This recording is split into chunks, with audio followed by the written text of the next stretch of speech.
두 번째도 이제 유기화학에서 정말 중요하게 다루는 이야기인데, 여기서도 위에처럼 파이본드에 대한 특성을 이야기할 건데, 여기서 파이본드의 안정성에 대해서 좀 이야기를 해볼게. 파이본드의 안정성, 또 파이본드가 갖고 있는 알켄의 안정성, 뭐 똑같은 말이지. 이걸 봤을 때 일단 결론부터 말을 해주면, 알켄의 알켄의 차수라는 말은 뭔 소린지 아나? 위에서 2차라고 했었잖아. 2차는 뭐야? 1차, 2차. 이 알켄 구조에 몇 개의 탄소가 붙어 있는지, 여기는 지금 다 탄소야. 저희 3로 지금 그림을 그려놨지. 몇 개의 탄소가 직접적으로 연결이 돼 있는지를 우리가 차수라고 그러지. 탄소 양이온의 차수, 이것도 했었잖아, 유기화학의 기초에서. 이거는 기본이야, 기본. 차수라는 개념. 차수가 커지면은 어떻게 된다? 안정성이 커진다. 그리고 안정성이 커지면 에너지는 당연히 작아지겠지. 안정성과 에너지는 쌍으로 묶여서 들어온다. 차수는 뭐라고? 결합된 그룹의 개수. 알킬 그룹이라면 탄소가 포함된 알킬 그룹 개수. 이게 늘어나면 안정성이 커진다. 그래서 예시를 간단히 쭉 보면서 뭐가 더 안정한지 비교를 해보자. 첫 번째, 요거 0차 알켄이지. 0차 알켄. 이렇게만 그리면 H가 4개가 달려있는 거야. 지금 생략을 해서 표현을 하지, 그지? 얘보다는 뭐가 크다? 1차 하나만 달려있는 1차 알켄이 크다. 1차 알켄보단 뭐가 크다? 2차 알켄이 큰데, 여기서 2개 2차 달려있는 알켄 중에 제일 안정성이 낮은 게 뭐지? 요렇게 시스 다음이 뭐라 했어? 이렇게 달린 거. 그러니까 이거는 차수에 따른 안정성의 비교는 아니지. 하나로 묶어버릴게. 2차는 이렇게. 그리고 트랜스가 제일 안정하다. 그래도 1차보다 2차가 크고 0차보다는 1차가 크다. 오케이. 다음 3차 나와야지. 3차는 뭐야? 요게 3차지. R 3차는 딱히 뭐 이성질체는 없지. R이 3개가 똑같다면. 그치? 이성질체 위에서 이거 말을 안 했나? 2개가 같아버리면, 이거 당연한 건데, 2개가 같아버리면 얘는 이성질체가 될 수가 없어. 그치? 3차? 여기 2개가 똑같은 알기가 붙으면 이성질체가 아니야. 2개가 다르면 이성질체가 될 수 있는 거지. 이게 이성질체의 성립 조건이야. 그렇지? 2개가 만약에 C 붙어버리면 얘는 입체 중심이 아니야. 이 파일 결합은. 오케이? 뒤집으면 어차피 똑같잖아. 이성질체가 아니지, 그러면. 그렇지? 여기 2개도 달라야 되고, 여기 2개도 달라야 돼. 2개가. 뭐 당연한 소리였고. 3차. 그리고 3차보다 당연히 뭐가 커? 4차가 제일 안정적이겠다. 얘가 제일 안정적이다. 그래서 그냥 이렇게 알면 돼. 차수가 커지면 안정성이 커지고 에너지가 작아진다. 일단 내가 요거에 대해서는 이유는 아래에서 설명해 줄게. 여기서 한 가지 더 이야기를 할게. 우리가 이거 뭐 아는 사람이 있을 수도 있고 없을 수도 있는데, 유기화학 기초에서 일단 내 강의에서는 했어. C 플러스 탄소 카보케타이온, 탄소 양이온의 안정성도 공부를 했단 말이야. 거기서도 똑같은 이야기를 했어. 차수가 커지면 안정성이 커지고 에너지가 작아진다. 이거랑 대비를 해서 좀 기억을 해보자. 이거 두 가지 이야기가 계속 쭉 나올 건데, 파이 결합의 안정성, 탄소 양이온의 안정성, 2개를 묶어서 한번 기억을 해보자. 얘도 똑같이 한번 써볼 거야. 3 플러스 0차지. 0차보다 1차 카보케타이온. 1차는 뭐 하나 이렇게 달려있는 거야. 굳이 안 그려도 되지? 그려주자. 1차가 더 크고, 그 다음에 2차가 크겠지. 2차는 R 이 2개 붙어있는 거. 1차보단 3차가 크다. 얘도 똑같단 말이야. 이것도 마찬가지로 차수가 커지면 안정성. 이 구조가 카보케타이온의 구조가 더 안정적이라고. 차수가 커질수록. 똑같이 차수가 커질수록 더 안정성이 있다고. 4차 카보케타이온은 없겠지. R이 4개가 달려있으면 얘는 양이온이 될 수는 없으니까. 얘가 양이온이 아니잖아. 온전한 탄소잖아. 오케이? 그래서 아마 여기까지 알고 있을 텐데, 여기서 좀 더 추가적으로 한번 얘기를 해볼까? 지금 탄소 양이온 하고 있는 건 아니지만 이것보다 더 안정한 탄소 양이온의 구조가 있을 수 있어. 여기서는 거의 같거나 비슷한. 그게 뭐냐면 1차 알릴 자리가 있으면, 알릴이 이제 달려있으면, 그러니까 탄소가 있고 수소가 2개 있는데, 여기에 이제 이거 알릴이라 했었잖아. 명명법에서 배웠지? 이 구조를 알릴이라 하거든. 얘 같은 경우는 뭐가 가능해? 그러니까 얘는 한 개밖에, 어찌 보면은 1차 카보케타이온 얘랑 다를 바가 없는 애야. 어찌 보면 얘도 R이잖아, R. 근데 이게 붙으면은 얘가 거의 3차랑 맞먹는 수준의 안정성을 갖는다고. 그거는 뭐 때문에 그래? 자세히 보면 공명구조를 좀 잘 찾는 애들은 쉽게 찾을 수 있겠지. 이렇게 오면 공명구조가 존재를 한다고. 얘는 공명구조가 C가 있고, 여기에 이중결합, 단일결합하고, 여기에 이제 플러스가 가버리고, 그치? 공명이 존재하면 레조넌스 존재. 공명이 존재하면 전자가 비편재화 되는 거고,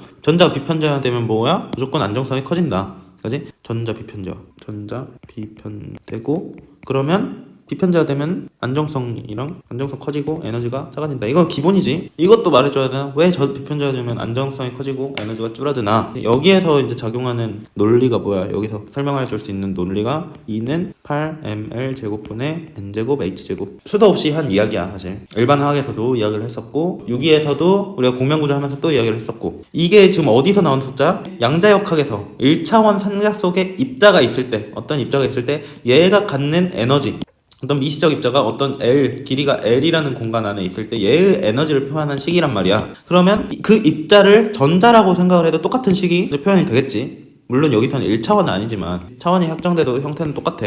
아무튼 여기서 L이 커지면, 즉 전자가 있을 수 있는 공간이 커지면 어떻게 된다? 에너지가 작아진다 라는 거를 대충 볼 수 있는 거지. 얘는 1차원 식이지만 3차원에서도 똑같은 형식의 식이 나온다고, 그치? 그리고 공간이 커지면 에너지가 줄어드는 논리는 항상 일정하다. 그래서 항상 비편제와 전자 비편제가 되면 안정성이 커지고 에너지가 줄어든다.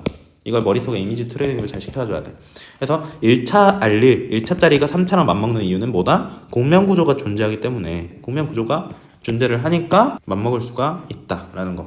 그러면 알릴이 한 개 있는 것보다 2개 있는 게 당연히 더 안정성이 클 테고, 더 비편제가 되면 정도 크니까 3개 있는 게 더 크겠지. 그래서 알릴 몽탱이가 결국 그냥 기본적인 이 차수들보다는 크다. 알릴보다 더 큰 애가 있어. 그걸 거기까지 해보자. 한 김에 알릴보다 더 큰 애. 3차 알릴보다 뭐가 크냐면 이번에는 벤질이라는 친구가 나온다. 1차 벤질 탄소양이온. 그리고 얘도 마찬가지로 1차보다 2차 벤질이 더 크고 2차보다 3차 벤질이 더 크다. 이렇게 얘도 마찬가지로 이유는 똑같아. 공명이야. 근데 벤질이 어떤 건지 일단 그려보면은 똑같이 이제 1차 벤질을 그려보자. 이렇게 있을 때 여기에 이게 있고 여기에 잠시만 육각형 기둥이 이렇게 있는 구조야. 아니 뭐야, 이게 아니지. 여기에 바로 달린 거지. 여기가 탄소 양이온. 이렇게 된 구조를 우리가 벤질이라고 부른다. 얘도 마찬가지로 공명구조야, 공명구조. 여기서 이렇게 넘어오면 어떻게 돼? 이중결합에 여기가 이제 플러스가 되는 거고 H 여기서 하나 더 가면 이렇게 가고 C의 이중결합에 육각형 있고 이렇게 플러스 CH 하나 더 가. 그럼 어떻게 돼? 여기서 이렇게 가고 어떻게 돼? C 이중결합. 이거 다 그릴 수 있어야 돼. 알켄 배우고 있는데 공명구조 하나를 못 그리면 안 되지. 공명구조는 기본이다. HH. 그리고 마지막 여기서 하나 더 돌면 어떻게 돌아? 여기서 이렇게 오는 거지. 얘가 이쪽으로 오면 공간이 없어. H, C, H 있고 이렇게 되고 이렇게. 그리고 여기에서는 얘네 사이는 링 공명 이렇게. 그래서 총 5개의 공명이 있네. 공명 개수가 엄청 많아. 그치? 엄청 많기 때문에 그만큼 비편제화되는 공간도 크겠지. 그러면 당연히 얘보다는 더 안정하겠지. 같은 논리라고. 얘도 똑같이 공간이 더 크기 때문에. 아무튼 내가 지금 알켄 하다가 이렇게 쓸데없는 이야기를 길게 한 이유가 지금 이거 탄소 양이온 안정성 하다가 또 이거 또 한 사람한테는 지겨운 이야기잖아. 그래서 새로운 거를 더 알려준 거고. 아무튼 2개를 지금 비교를 해서 한번 보자고. 2개 다 똑같은 이야기야. 차수가 크면 안정성이 커진다. 탄소 양이온도 차수가 크면 안정성이 커진다. 알켄이랑 카보케타온이 절대로 같은 구조가 아니지. 근데도 이런 같은 성질을 갖는데 이거를 묶어서 기억을 하면은 되게 좋다고. 묶어서. 오케이? 차수가 커지면 커진다. 일단 이거를 기억을 해봐. 그리고 이제 여기서 알려줄게. 요거 파이본드의 안정성에 대한 이 규칙 있잖아. 얘 기인대에서 나오는 뒤에 나올 법칙이 있는데, 규칙이 있는데 이게 이름만 기억을 해놔. 의 규칙. 한글로는 이제 짜이세브라고도 하고 짜이제브라고 읽기도 하고. 아예 한글 안 적을 오글거리지. 오글거리지 않아? 이런 거 한글로 적는 게. 짜이제브 규칙. 나는 그냥 짜이제브라고 해. 규칙이고, 이 규칙이 자세히 뭔지는 우리가 반응을 배워야 알아.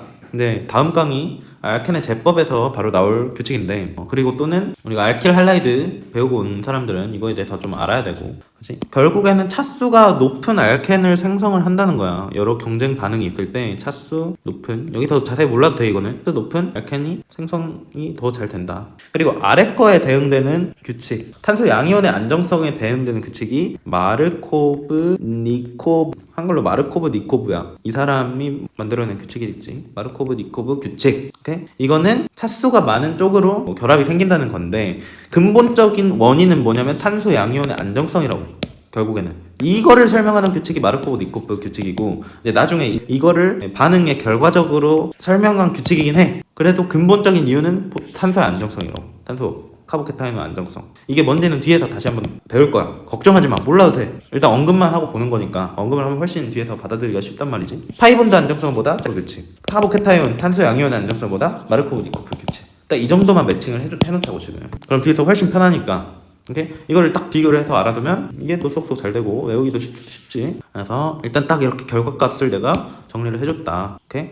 알켄에서 중요한 거는 이 특징이겠지. 자, 아래에서 이제 원인을 알아볼 건데 항상 원인이 중요해. 이 탄소 양이온 안정성의 원인은 우리가 했었어. 사실 얘는 유기화 기초 시간에 유도 효과로도 이제 알아봤고, 그치? 또 하이퍼 컨주게이션이라는 것도 이야기를 하면서 알아봤는데 간단하게 이야기를 해줄까? 간단히 뭐냐면 하이퍼 컨주게이션 어차피 이거 하면서 이야기를 할 거니까 유도 효과에 대해서 이야기를 해보자. 지금 전자가 되게 부족한 상태야. 중앙에 있는 카보케타이온이 탄소 양이온이. 근데 우리가 보통 알킬기라고 하면은 전자가 풍부한 그룹이야. CH3. H 전자까지 하면은 얘보다는 전자가 훨씬 풍부한 그룹이란 말이야. 이 R이라고 쓴 거가 전자가 풍부하다고 생각을 하면 돼.